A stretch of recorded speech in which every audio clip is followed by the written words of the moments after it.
पुढची बातमी पाहूयात। नाशिकच्या सप्तशृंगी घाटामध्ये भीषण अपघात झालाय। कार सप्तशृंगी घाटामध्ये कोसळली आहे। अपघातामध्ये 5 जणांचा मृत्यू झाल्याची शक्यता आहे। गडावरील ग्रामस्थांकडून सध्या मदत कार्य सुरू आहे। जखमींना सुद्धा तात्काळ रुग्णालयामध्ये सुद्धा उपचार घेण्यासाठी पोहोचवलं जातंय। हा अपघात कशामुळे झाला, का झाला याचा सुद्धा तपास सध्या पोलीस करतात।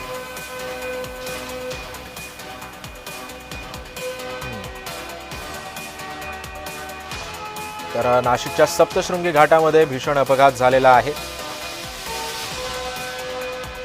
कार सप्तशृंगी घाटामध्ये कोसळली, यामध्ये 5 जणांचा मृत्यू झाल्याची शक्यता वर्तवली जाते। सध्या बचाव कार्य युद्ध पातळीवरती सुरू आहे। आपण ही दृश्य पाहतो। नाशिकच्या सप्तशृंगी घाटामध्ये भीषण अपघात झाला।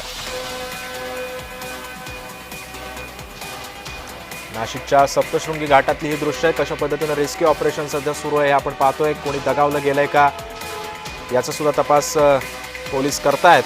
मात्र अपघातामध्ये 5 जणांचा मृत्यू झाल्याची शक्यता सुद्धा वर्तवण्यात येते। नाशिकच्या सप्तशृंगी घाटामध्ये भीषण अपघात झालाय। ही कार थेट दरीमध्ये कोसळलेली आहे। कोणी अडकलंय का किंवा किती जणांचा मृत्यू झालाय याच्याबद्दलची अद्याप जरी माहिती समोर आली नसली तरी सुद्धा या अपघाताची दाहकता किती होते हे सुद्धा आपण पाहतोय। 5 जणांचा मृत्यू झाल्याची सुद्धा शक्यता आता वर्तवण्यात येते। नाशिकच्या सप्तशृंगी घाटातली दृश्य आहेत जी आपण आता पाहतो टेलिव्हिजन स्क्रीनवरती। ही कार सप्तशृंगी घाटामध्ये कोसळली। या अपघातामध्ये 5 जणांचा मृत्यू झाल्याची माहिती मिळते।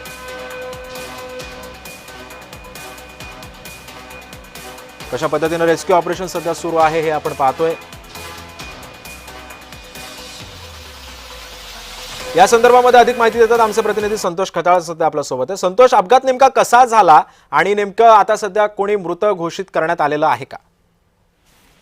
वणीच्या सप्तशृंगी गडावर अपघात झाला। गणपती घाटामध्ये इनोवा कार ही जवळजवळ 1000 ते 1200 फूट खोल दरीत कोसळली असून त्या ठिकाणी अपघातात 2 महिला आणि 3 पुरुषांचा देखील समावेश आहे।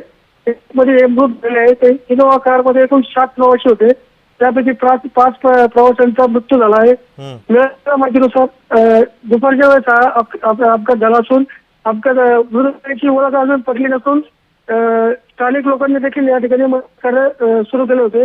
अजून देखील काही मृतदेह बाहेर काढले जात आहेत। नक्कीच, धन्यवाद संतोष तुम्ही दिलेल्या अधिक माहितीबद्दल।